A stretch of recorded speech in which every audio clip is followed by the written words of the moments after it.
Salut à tous pour cette nouvelle présentation de réplique Airsoft. Ça faisait un moment que j'en avais pas fait d'ailleurs et ça me fait vachement plaisir de pouvoir en refaire une. Donc aujourd'hui on va parler du L96, enfin du sniper L96 MB je ne sais plus combien de la marque Well, voilà. Donc ce sniper est un Spring. Donc Spring à verrou comme la plupart des snipers. C'est un repack du L96, donc une version copiée du L96 de chez Marui. Alors voilà, comme vous le savez, Marui font des L96 très beaux, avec une excellente finition. Et c'était jusqu'à 6 mois les seuls à le faire. Mais ils ont été copiés par Well, une marque de sniper chinois spécialisée dans le sniper airsoft, qui s'est mis à fabriquer les L96. Donc, on va parler de la réplique en détail et aussi de ses rapports avec le L96 de chez Marui. Bon, déjà, on va attaquer, comme beaucoup de youtubeurs le font, par le chargeur. Parce que oui, ce sniper a un chargeur apparent. Contrairement à la plupart des marques comme chez ASG, Swiss Arms, tous les modèles de L96 qu'ils appellent aussi AW308 et la plupart des Well n'ont pas de chargeur sortant. Ils ont juste un chargeur qui s'emboîte, un peu comme tous les snipers airsoft. Et c'est là que Well fait la différence sur ce modèle. On a un vrai chargeur de L96 en métal, chargeur full métal avec intérieur ABS. Voilà, donc les billes sortent par ce trou.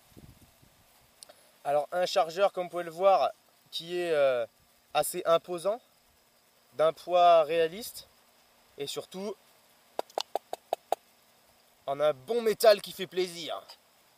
Alors il s'emboîte, s'il y avait des questions là-dessus, complètement facilement. Voilà.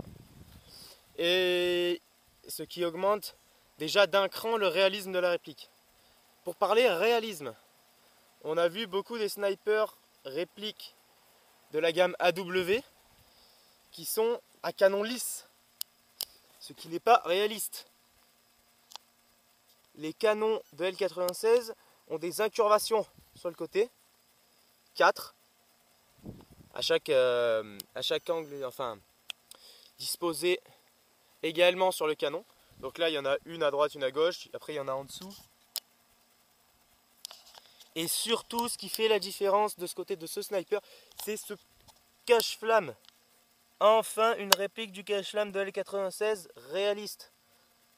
On a la boule de contrepoids du L96 et le cache-flamme. Alors bien sûr, pour parler du canon, il est en métal, full métal. Alors c'est vraiment du beau métal, hein, c'est de la tôle qui pèse lourd. C'est pas de la petite merde. Vous pouvez voir l'épaisseur du métal là. Au niveau de cette intersection, c'est du métal de 2-3 mm. Alors après, on a la possibilité de foutre un silencieux en 16 mm qui s'adapte à l'avant en enlevant cette petite vis qui vient gentiment se remettre. Espèce de salope, hein.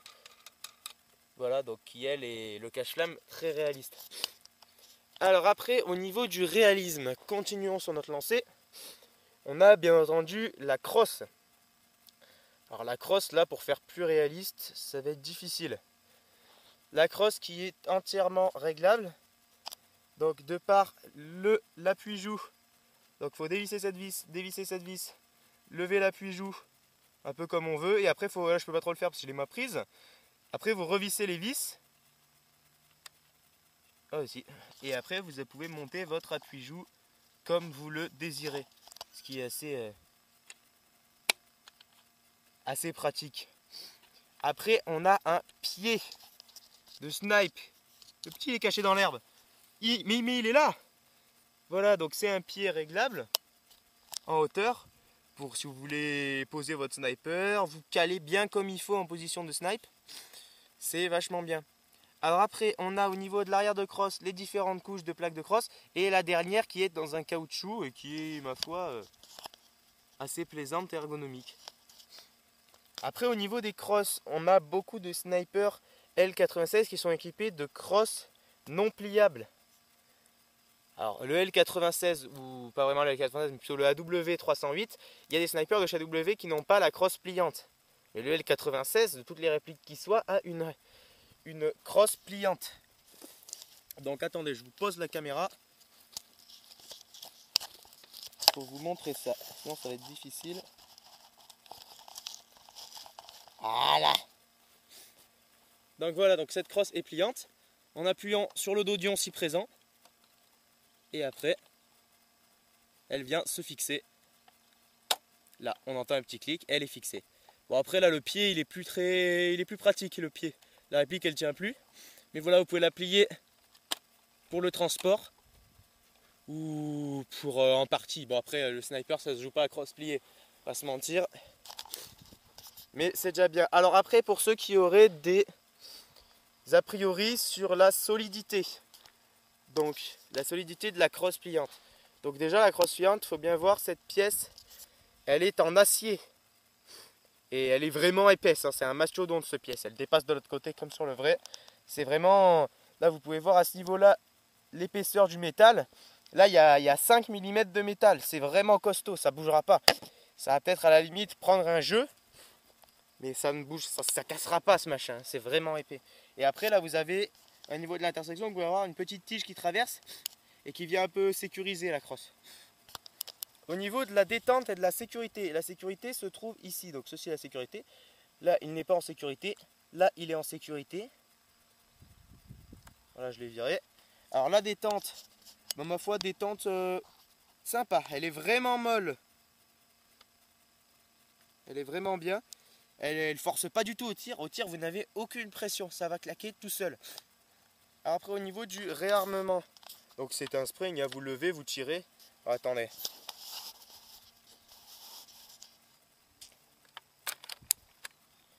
Voilà. Là on est en position arrière. Le verrou sort quand même assez loin. Voilà, et après. Paf! Donc après au niveau des fixations de lunettes, donc moi j'ai une vieille lunette de merde 4x32, hein, qu'il va falloir que je change d'ailleurs. Après c'est du rail Picatinny, donc tout ce qu'il y a de plus basique au niveau des rails. Après on a aussi au niveau de l'avant du snipe une fixation pour le bipied.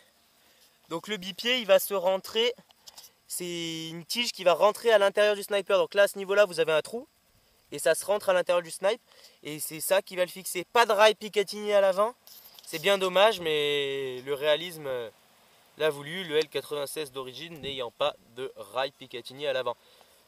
Alors maintenant je vais vous présenter ce qu'on pourrait appeler le hop-up de ce sniper.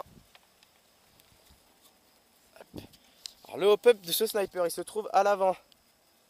Je sais pas si vous pourrez le voir, attendez, on va se mettre, ah voilà, un peu de soleil, merci. Donc on a le hop-up qui est en dézoomant à ce niveau là de la réplique. Vous avez le bipied, vous avez le chargeur, il est là. Donc ce hop-up il est vraiment très pratique d'utilisation. Est-ce qu'il est, vous pouvez vous en servir, il n'y a pas besoin de tournevis, il n'y a besoin de rien. C'est vraiment super plaisant. Vous avez qu'à tourner la molette, c'est super simple. Très facile, très facile. Réglable, on va dire il est réglable. Il n'est pas super facile à régler, mais il se règle quand même assez facilement. Alors après la réplique elle est livrée en deux parties. Donc vous aurez la partie canon. Donc toute cette partie avec le bloc de détente et le bloc de verrou. Et la partie en ABS. Donc c'est-à-dire toute la crosse est en ABS avec un renforcement métal à l'intérieur. Et toute cette partie séparée, coupée en deux. Il y a 3 vis à mettre, hein, une devant, une là et une au niveau de la détente qui se met là. Voilà, après donc j'aurai, là on peut voir aussi la fixation où vient se foutre la crosse. Voilà, donc la crosse elle vient se clipper dans ce petit dodion et ce petit dodion et ça fait une crosse pliable. Voilà, donc c'est pour l'instant tout ce que j'aurai à dire sur le sniper. Ah si, il me reste quelque chose, les sangles, les attaches sangles.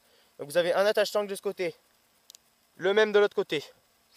Vous avez un attache-sangle ici. Ah, vous ne le verrez pas bien, mais je vais tourner. Voilà, au niveau de la séparation de la crosse pliante. Et vous avez de chaque côté un attache-sangle à l'arrière. Et également de l'autre côté. Voilà. Bon bah, pour une fois, là maintenant j'ai fini. C'est tout ce que j'ai à dire. Une peinture résistante et qui tient, j'ai bien l'impression. Un matériau fini vraiment pas mal. Au niveau des perfs, on tape dans le 1 joule 900, je crois que c'était 1 joule 960 et quelques, enfin bref. 2 joules quoi, on va pas se mentir. 2 joules. Ça tape dans le 440, non 450, 460 fps au tir. Une variation de fps assez régulière. Après au niveau de la portée, en portée max, on va taper, après portée max des snipers airsoft, si tu tires en l'air ça va à 100, 150 mètres. En portée efficace de tir, le maximum s'élèverait à 70, 75 mètres au max. Le shoot sûr, là où vous allez être sûr de toucher du premier coup si votre lunette est réglée, ça va être à peu près entre 0, bon pour l'airsoft avec les règles de distance, ça va être entre 10 ou 20 mètres en fonction de là où vous jouez, et jusqu'à à peu près 50 mètres de sûr, 60 mètres un peu plus incertain, mais sans vent ça pourrait passer. Et je vais faire le test de tir aujourd'hui pour vous le prouver. Malheureusement, le vent est au rendez-vous, espèce de bâtard de météo de merde, de météo France de mes couilles. Enfin bref, il va y avoir du vent, ça fait pas forcément plaisir, mais ça augmente le challenge. Allez, à tout de suite pour le test de tir. Voilà, donc là on est à 25-30 mètres de la cible. Je n'ai pas vraiment calculé. Test de tir du L96 de chez Well. Avec un vent de folie. 10 billes dans le chargeur. Et j'ai l'impression que ça va. Putain, mais quel vent!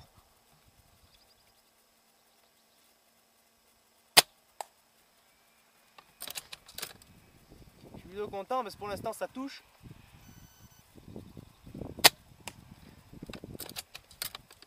Pas l'impression de taper vraiment au centre. Ah putain de vent de merde!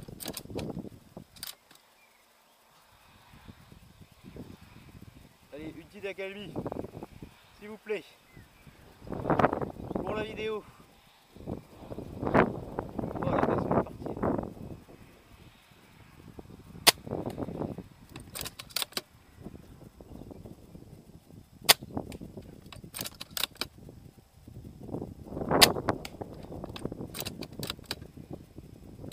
Et plus de billes. Allez, je vous emmène voir les résultats. Je ne les connais pas non plus. C'est parti. Donc ça, pour ceux qui se posaient les questions, c'est un canon qu'on a fabriqué qui ressemble à rien. C'est juste une protection, un décor, enfin bref. Alors cette cible, est-ce qu'elle a pris Bagdad?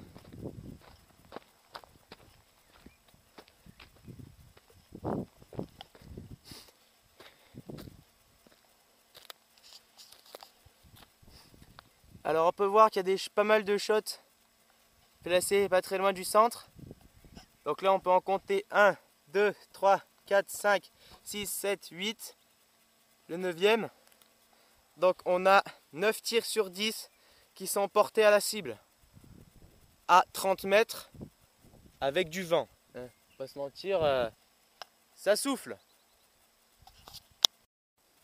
Voilà pour le test de tir à 40 mètres avec le L96 de chez Well. Je vais me poster 1 mètre derrière la caméra, je sais pas si vous m'entendrez quand même, et sinon vous avez les infos.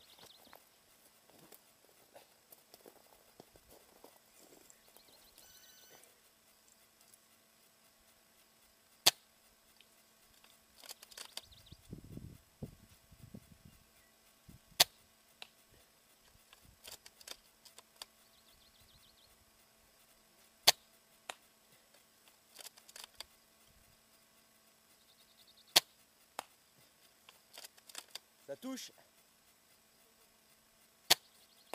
Le vent affaibli. On est à 40 mètres et ça passe mieux. Ah, un peu bas.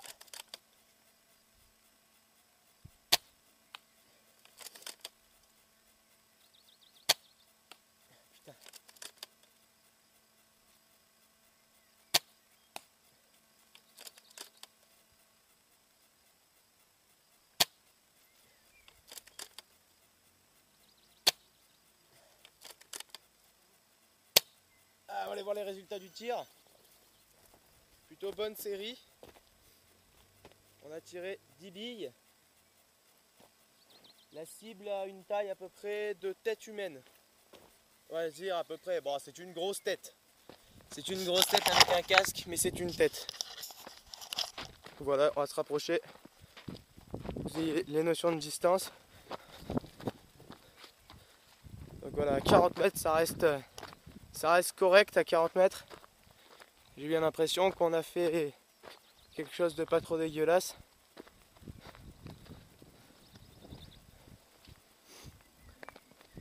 Alors voilà, donc sur 10 billes, on en a 1, 2, 3, 4, 5, 6, 7, 8 et 9. Il y en a 2-3 qui ont tapé. Après j'en ai une qui est partie à travers, donc sur 10 billes, non pas 9, 8. 8 sur 10. Ce qui reste correct je pense. On va se retrouver pour un dernier test de tir à une distance de 55 mètres. A tout de suite. Voilà, je suis désolé pour les conditions. Je ne sais pas si vous parviendrez à voir la cible.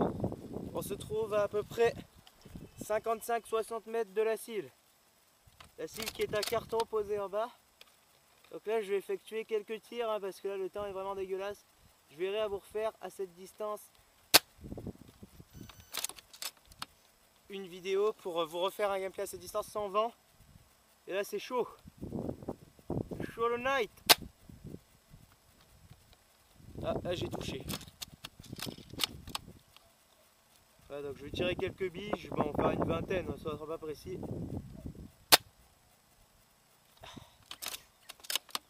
Il faut que je vise plus haut. Pas loin. Ah.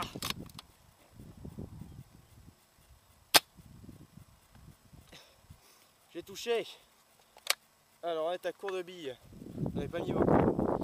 Je recharge vite fait. Voilà, bon, je vous ferai peut-être pas toutes les billes que j'ai mis là. Alors bon, pour finir sur le sniper, je sais pas si je me souviens plus si j'ai dit le poids. Donc c'est un snipe qui pèse 3 kg, 3 kg 5 en sortie de boîte. Voilà, c'est plus près des 4 kg. Après avec équipement 4 kg, vous pouvez rajouter 1 kg d'équipement, bipied, lunettes. Voilà. Donc ça fait à peu près 5 kg. Donc là on touche avec du vent à peu près une fois sur deux. Ah, si on fait la moyenne, à peu près une fois sur deux. Ah, putain. J'ai touché. Je sais pas si à 60 mètres une personne ne sent le sent. Voilà, on a touché. Alors je pense qu'elle le sent parce que le sniper est quand même relativement puissant. Alors là ça fait 5 fois que je touche d'affilée. Oh, peut-être plus qu'une... On va le toucher peut-être le 2 tiers des fois. Ah, il y a du vent donc il m'a fallu un petit temps pour ajuster. Ce qui est clair parce que le vent ça va faire... ça va faire une grosse différence. C'est pour ça que moi je dis souvent quand vous faites de l'airsoft au snipe, que vous êtes calé à un endroit au snipe, que vous risquez d'y rester un moment, faites un tir pour voir un peu la retombée de la bille et tout, avant, même dans le vide. Si les ennemis sont loin et que vous risquez pas de vous faire repérer, ça je viens de rater, pour évaluer un peu la retombée, ainsi que le vent, ça vous évitera de rater quand il y aura un type en face. Ah, branche de merde! Je me mets à toucher les branches en plus.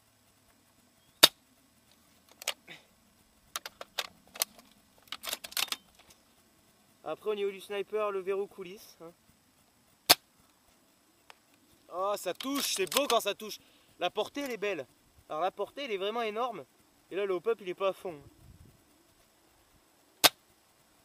Ah si je mets le hop-up à fond, la bille elle part au paradis. Hein. Ah je vous le dis. Non non c'est vraiment... Il tire vraiment loin. Alors là il y a un vent.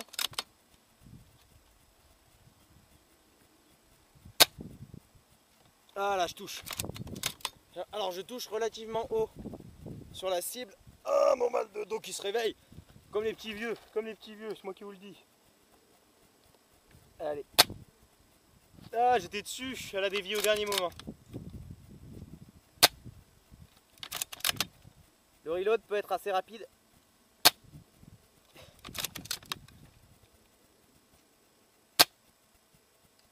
Ah, j'ai touché. Allez, on touche une dernière fois et on s'arrête pour ce test de tir. Nickel, hop.